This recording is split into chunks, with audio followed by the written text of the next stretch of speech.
Boys Gone Wild, episode 41, Tenet. Take one. Tenet. Tenet. Yeah, not Tenant. T-E-N-E-T. Tenet. Tenet. Tenet. Tenet. Tenet. Tenet. Tenet. Tenant. No, you're adding another N. You're saying tenant. Tenant's like someone who's staying in someone else's. Yeah. You're What's a tenant. Tenet is a fucking weird made up word that he's got off like a stone tablet.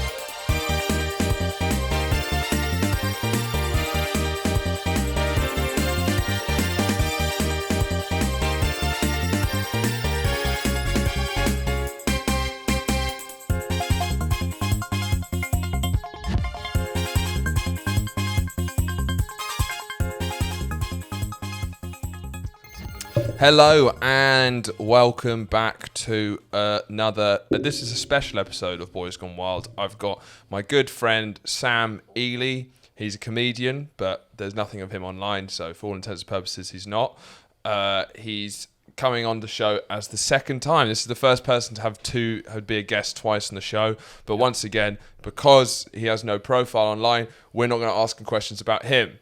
He's here to talk about something specific. Last time it's to talk about a very convoluted idea that we categorize people into being either pedo, cuck, or stinky. You can check that out in my last videos. I think it's in the 20s, episode 20 something. But here we are now going to discuss Christopher Nolan's new blockbuster, Tenet. We preceded the recording of this podcast with me giving Horatio about a 3-minute lesson on how to pronounce Tenet. Because he's been saying tenant. So Tenet, which is a made-up name. Well, it's like he found it on an old stone or something. Yeah. It's got some relevance to something, yeah. which is sort of an ongoing... That's probably something I'll say a lot when discussing the plot of this movie. The confusion on whether it's Tenet or Tenet sort of sums up the vibe that we feel about the whole film. If you don't know, Christopher Nolan is a huge filmmaker who made Dunkirk, Interstellar, the Dark Knight trilogy, arguably the biggest mainstream filmmaker working today. Every time he makes a film, it's a big cinematic event. I'm personally a huge fan of his. I'm probably going to do an episode where I discuss Christopher Nolan individually, but now we're just going to talk about the film Tenet, which, even though I'm a big fan of his prior work, which Sam isn't, this we both agreed on was the writings of a madman. The script, arguably, you know, when IRA prisoners used to smear their shit on the wall and write like kind of key words about freedom and stuff. This is sort of what I think Nolan did when he was trying to map out the script. He said he took 10 years to work out this final script, and I think probably should have stuck with 1 year because I think it's just got more and more convoluted as time goes on. I can believe it took 10 years. It is clearly the product of someone who's just so lost in their own head that it's deranged. It's a deranged film, and I think if you enjoy it, I know quite a lot of people have enjoyed it, then they are deranged as well. Like I there's something quite offensive to me about how awful I thought it was. Yeah. In a way that most blockbuster films are shit. You just write it off. But yeah. This got deep to the core of you, especially. Yeah, and it's not even that. And you said I wasn't a big fan of Nolan's back catalogue. Like, Memento's great. He's all right. But there's something uniquely, terrifyingly shit about Tenet. You really confront it's shit in the way that great art is good in the sense that when you're watching a film that is of true elevated high art, you confront your own mortality and you view yourself from above, and it creates deep existential questions. You feel leaving confused and hurt, and you don't understand the world anymore. This had the exact same effect, but as a shit film. Yeah. And my kind of main view on it is that it took extraordinary skill, and he's an incredibly skilled filmmaker, and he did incredible innovations that I'd never seen before. He shot it on film when film's dying out. He used practical effects, the concept of time I'd never seen before. All of these elements, the craft-wise, were so hard to do, and it took such a skilled group of people to make something There was no laziness. It was so intense. But when it came together as a film, it is the ravings of a madman. Should we start from the beginning? Yeah. Well, I mean, I think the best example of this is that there's so much stuff that is incredible about the film, technically. But the one thing that I can't get over is the fact that you can't hear a word of it. Absolutely mental. How much of the dialogue do you think is audible? I would exaggerate. genuinely, 20%.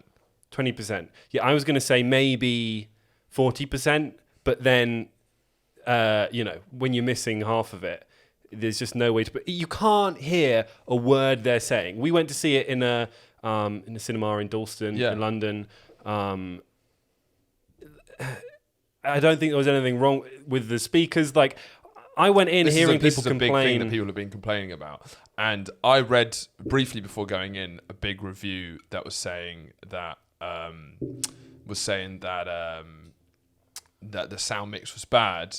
And then I saw the opening 2 minutes and I was really excited because it's got this extraordinary opening sequence. And I was like, you know what, fuck it. I love Nolan. I can't wait for this. And then the first line of dialogue happens and it's just like, and you're like, uh-oh, we're going to be in for a long film. When the first line, arguably one of the most important lines of any film, you can't hear, that's when you're like, oh God, this is ridiculous. The amount of work that's putting into it, the sound mix, the sound design otherwise was fantastic.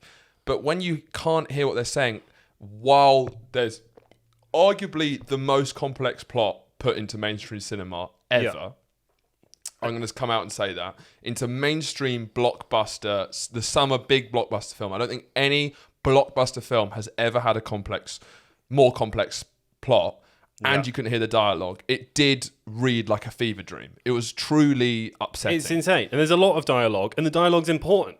Like, there's a lot of exposition and stuff happening. There's a lot of people explaining stuff. It's just like, I was thinking about it on the way here, and I just like, I can't. It's insane. I don't know.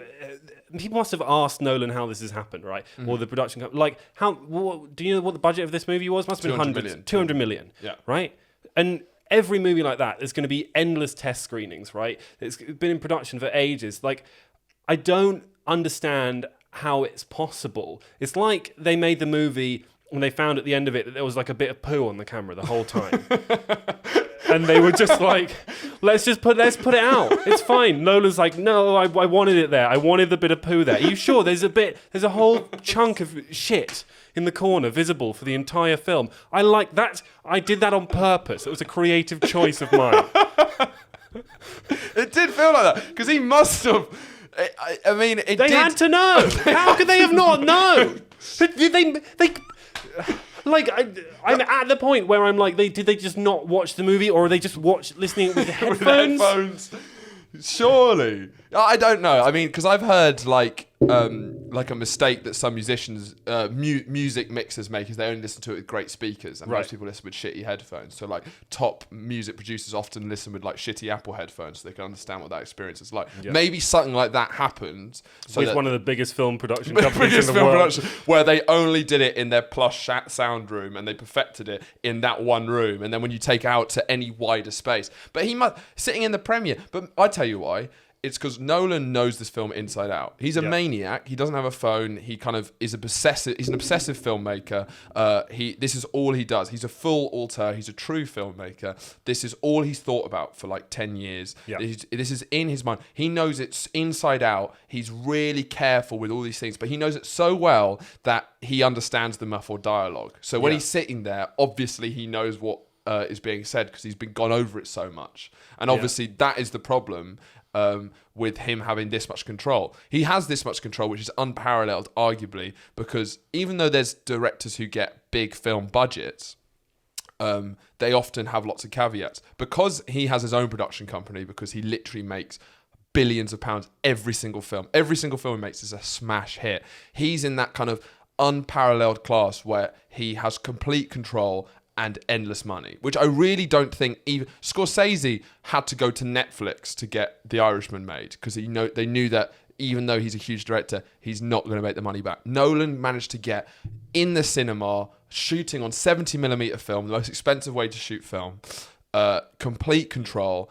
And that's why, even though it was upsetting, I truly enjoyed it because it was the perfect summer blockbuster for 2020.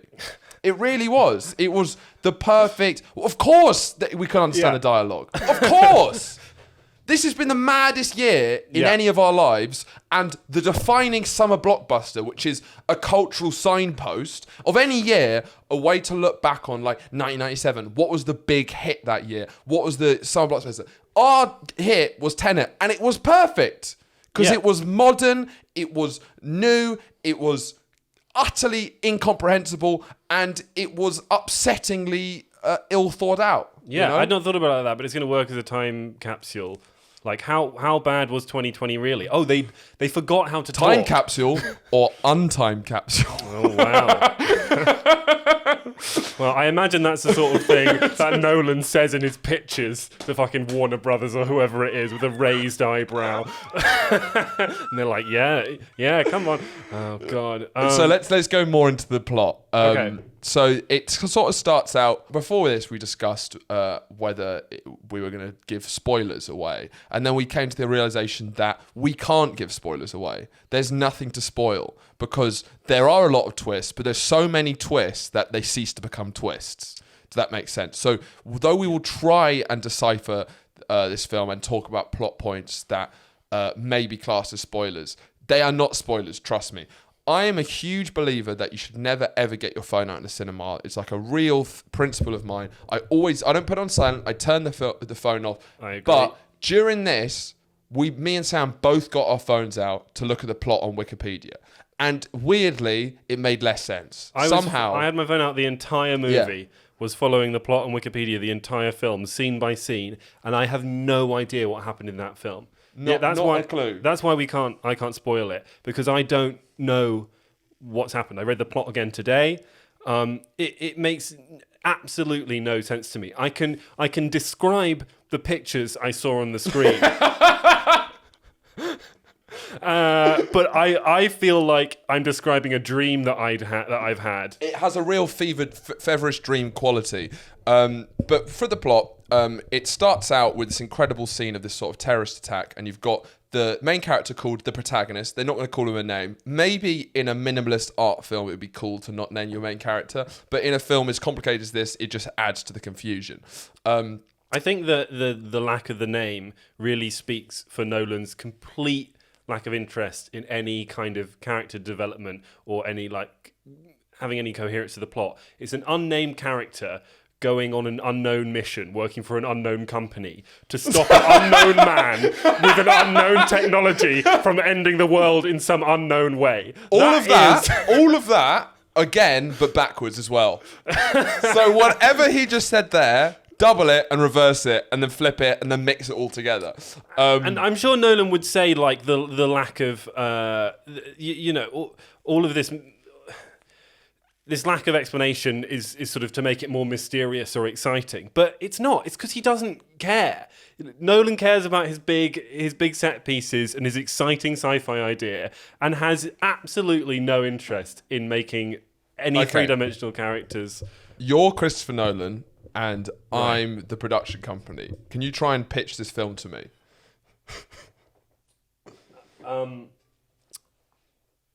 Well, I think all I'm going to do is like write up the box office takings of The Dark Knight and things like that, and then be like, I've got a new idea. I keep wanting to do an impression of Christopher Nolan, and I keep wanting to do an American accent, but I've just realised he's English, and that pains me so much because in my mind it's fine if he's just like this dumb American. Okay, I've got this great idea. There's these people in there going forwards in time, and then they can turn around and go backwards, and but boom, but whoa! But he's not. He's a fucking old guy. He looks smart. He looks like he comes from like a good back. It's so upset. I don't know what's happened to him. I don't know. How would I pitch it? Dumb. Yeah, I imagine he's got two guys behind him going as he's doing it. There's a guy, no name, the protagonist. He is stopping a terrorist attack, but then he gets caught, and then they try to kill him, but they found out that they weren't trying to kill him. It was actually an unknown organization who was actually testing him to make sure that he was loyal, and then he has to do a task that they don't know enough about, but they know it's big, but because they can only pass a certain amount of information between each other, because if they pass more information between each other, it would get out that what they're trying to do. And if it gets out what they're trying to do, then the whole world ends. So he has to finally work out what it is, but there's no one who can tell him exactly what there is, because if there was someone who knew exactly what there is, then the world would end. So he meets this doctor who says, I don't know fully what's happening, but I can tell you this, that we're getting sent these things from the past that go backwards in time. So instead of firing a bullet, you can unfire a bullet. I don't know anymore. You're going to have to go to Mumbai to find out more. Mumbai. Speak to someone. Have no idea what they're saying, because we're going to make sure that you can't understand the dialogue. In Mumbai, arms dealer, nondescript. I'm an arms dealer. I'm mysterious. You're going to have to go to London. London. Michael Caine cameo? Yes, of course there's going to be a Michael Caine cameo. I'm Christopher Nolan. Of course I'm going to have a Michael Caine cameo. London, Michael Caine doesn't say anything of any worth, but does tell the character to get a better suit. Britain, London, very nice. And then that's the first 15 minutes of the film. Just jumping between different inaudible conversations with different like cameoed actors. What was incredible was that it was like because you can't understand what they're saying, which made it such an extraordinary experience, is that you'd have this like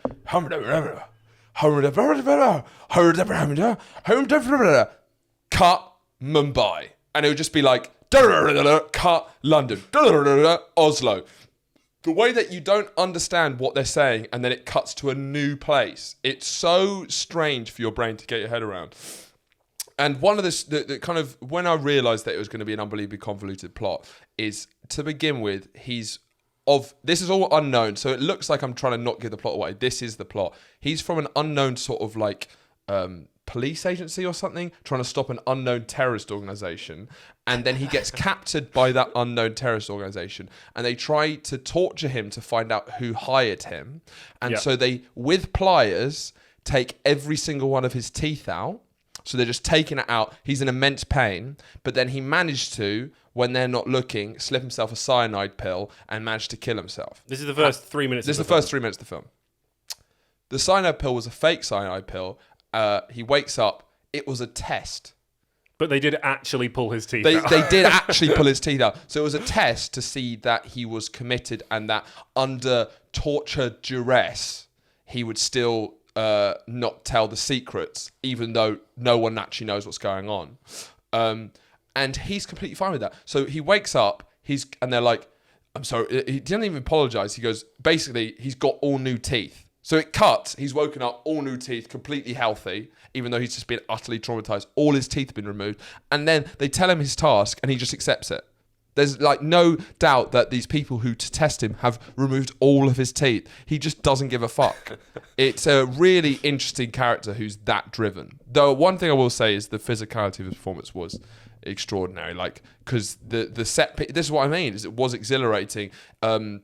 Because one great thing about Nolan is he uses all practical effects. So there's no CGI. It's not like a Marvel film where it feels like a candy-filled theme park. It is very real. And you do notice the fact that they're all practical effects. And it is vibrant. And the fact that there's no stunt double. He does all of it himself. And though there's these fights where he's fighting people or himself backwards, that's all choreographed to immense detail. So instead of like reversing and doing anything like that, they actually do it live, and it creates a really vibrant thing. But it means that the confusion hits with more vibrance, which is what is another shocking thing about it, is that the craft makes it feel more alive, but what it makes it feel alive is nonsense. So the nonsense hits with even more bite. I think this is one of the ways in which we experience the film differently. Horatio is not able to watch a film without enjoying the good bits, right? If there's anything of any achievement, you are still slightly enamored and in awe of it. Like, I feel like if It's more because I've made films, so whenever I see something, I'm like, fuck, that must have been a tough day on set. Like, my head immediately goes to like, God, that must have been really like, which is like a almost more unrealistic way to view films. If you actually make films, is that you can't help but view how, if it was raining, you're like, oh, that must, I don't know how they, and you're trying to work out how they managed to do it, and that is like has some merit, but you probably view it in a more realistic way. Like if someone gave me, I was about to use another shit analogy, and I realised that. Go ahead. This is Boys Gone Wild. we use shit analogies very freely at Boys Gone Wild. Yeah, it wasn't so much bringing the tone down, just bring the tone down. Yeah, okay. Here's my shit analogy, right? I feel like if someone gave me for dinner like a human shit that had been moulded into the shape of a dog, all I'd really notice is that they'd given me a shit. But I feel like you, after complaining about the shit, would also go on a rant about how excellently realistic it looked. It really looked. You could tell it was a schnauzer.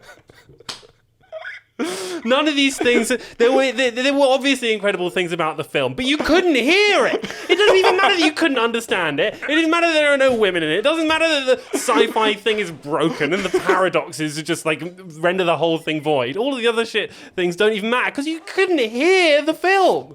Yeah. But we probably should talk about the other reasons it's terrible as well. Yeah. So more focused on the actual plot points. So they go. So we wanted to talk about the twists in the film. And I'm going to tell you. There are 4 twists in this film that I've counted, and they're all the same twist. The same twist 4 times. Okay, I didn't even really realise that I'd been tricked until untricked. Or untricked, yeah. I reckon you can get another 3 more of those. I think I get 3 more. I get 3 more. Basically, there's various points in the film where there's someone that they see in the distance, or there's a car and they can't see through the window, or there's someone wearing a mask.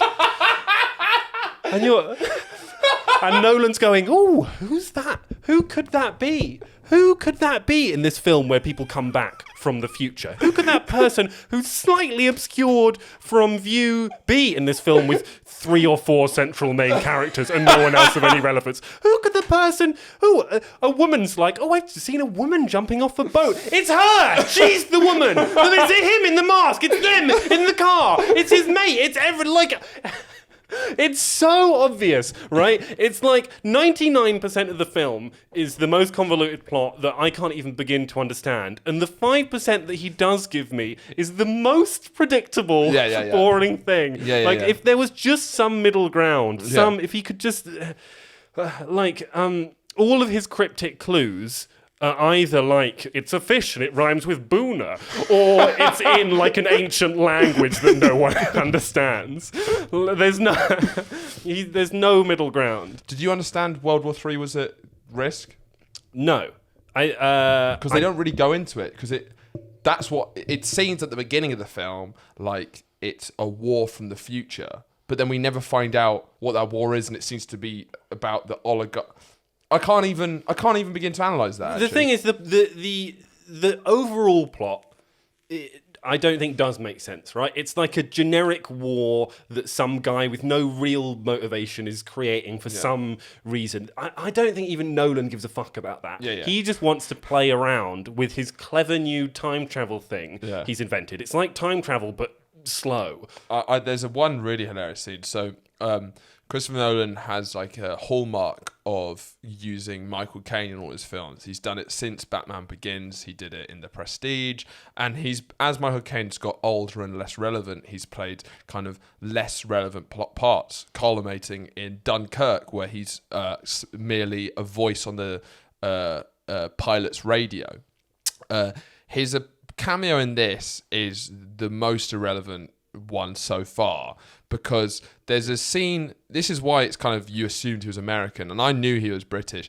The character goes to London, and it is like an American's view of London, where there's like a shot of like Green Park area, so it's like very fancy kind of neoclassical architecture London, he walks into one of these very fancy restaurants with like a very snooty English waiter, kind of like the stuff that Americans like, get super hard for. Then he sits down. Michael Caine's there. Once again, we're watching this. We don't know why he's there. Obviously, I hope we've made that clear. We don't know why he goes to any location. He sits down. Michael Caine is like devouring a roast dinner. He sits down. They have this kind of witty back and forth. I only know it's witty back and forth, not because I heard any of the dialogue, but because they had that. It was cut in that way with the smile. It's like hamida. Like you can just tell by the rhythm that it's meant to be like a playful rhythmic dialogue. The one bit I did catch, which I think is the only thing that Michael Caine really adds, is that he goes, that's not a good suit. If you're going to pretend to be rich, which is one thing, he has to pretend to be a rich businessman, you're going to need a better suit. And then he goes, oh, you British are so snobby. And then Michael Caine's like, but it literally, that whole sequence is the most cliche view of London I've ever seen by someone who grew up in London. It's very, very strange. I always find it funny in movies like this and like the Paddington movies and stuff, how tough it must be for the people making it, being like, right, we need to find a bit of London that doesn't still look shit. Can we just find something to like play to the Americans' ideas of what London looks like? Like, that's so funny. Can you? And it's like, okay, let's go to like, and if you go to any of the landmarks now, there's like a Pret a Manger and McDonald's there. And like, you have to just like, there's like a couple of alleyways that you can do that look like London did in the 1800s, but you got to wait for the tour groups to pass through. Yeah.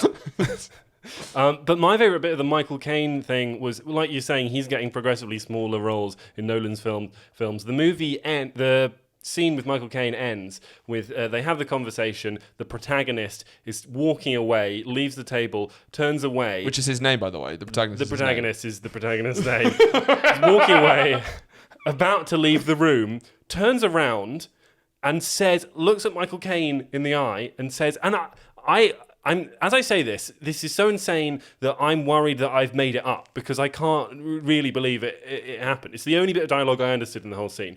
He's about to walk out the door. He turns around, looks Michael Caine in the eye and says, "Goodbye, Sir Michael," and walks out. What? So his name is Sir Michael. I think maybe we witnessed Nolan firing Michael Caine from his... Like, this is your last movie. Progressively less relevant points, and just to really like hammer it home, where he's called Sir Michael. Is that not just the hackiest thing you could think of doing? You were interested in his presentation of women as well. Yeah. Which is like a thing. So Nolan does come under fire. Across his body of work, there's kind of like a couple of... there's obviously plot disagreements that we've been going over, but there has been criticisms of him for being very white films, not having many people of colour, not having many women in his films. That's been an ongoing thing, and you had some thoughts on that. Yeah. So, and I mean, when he's making Dunkirk or something like that, men are always going to go to war. Men are always going to make films about it. Let them have their fun. Let them have it. Just let them... Because whenever they try and crowbar, when they're trying to get the quota up on a war film, it's just never like the representation I think women want, because it's always so convoluted. Because it's like, obviously men have got together and were like, there's nothing more fun than making a war film about men. And then someone says, actually, we need like 20 minutes of women. And they're like, oh. And then it's just done with so little enthusiasm that it always turns out shit. But yeah, I do agree. But this film, right, is entire science fiction, right? The organizations are made up, the war's made up. He could have done anything he wanted. There's no reason. It's not like they have to be the best, the strongest athletes in the world. It could have been 50% men, 50% women, and easily, but it wasn't. I think there's like 3 women in the film, right? And every single time they come on screen, I feel like Nolan's going, here's a woman. A woman, sir. No interaction, right? It doesn't even attempt to pass the Bechdel test, if you know about that. The 3 women, I'll tell you who they are. There's a woman who's like a scientist, and this is him going, a clever woman.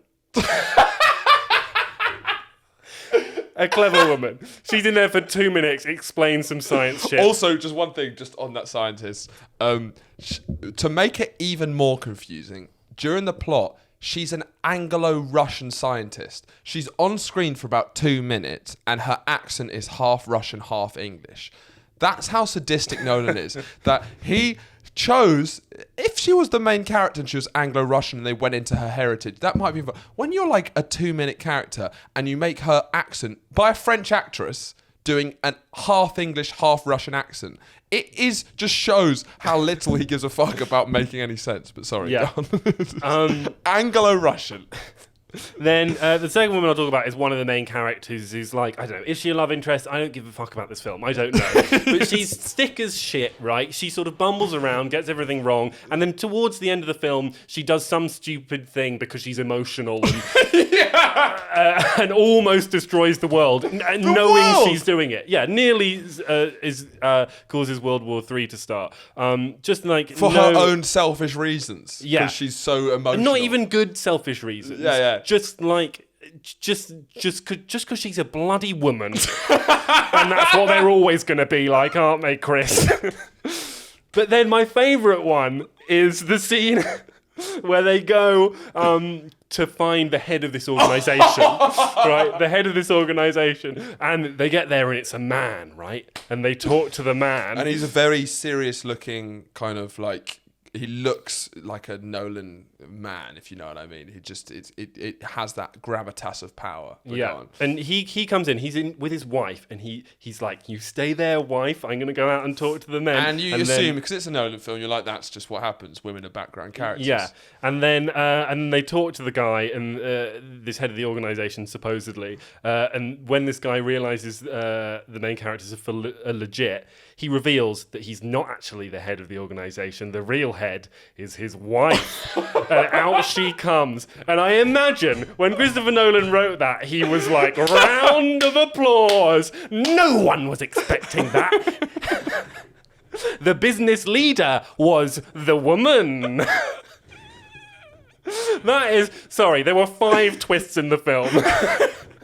And if you're anything like Christopher Nolan, that was probably the biggest one for you. It is true. Just so proud but it's like of himself. patronising, isn't it? Because the point of that is that you'd never expect a woman. That's sort of the point. Just have it as a woman. Have it as a woman. Don't have to be. You don't have to brag to the audience like. 5 years ago when I made a film, this would have been the man, but I've learned my. It was like, and I don't even care and let filmmakers do what they want, but it was just such an insight into Christopher Nolan cares about so few things so much. And not at all about anything else. He doesn't care if people can hear his movie or understand his movie or anything else that's going on in the world. He cares about his science fiction story making sense in his own head and being clever and having his quantum physics advisor that he has. Did you read about that? No advisor for script writing or for anything that he could have done with. Just like the few bits of physics he drops in for the drooling nerds who will. I'm a drooling nerd. I've got a fucking maths degree. But it's just it's another angry rant that's trailing off. Yeah, but I think we're wrapping it up now. Thank you so much for coming on, Sam, for a quick fire review of Tenet.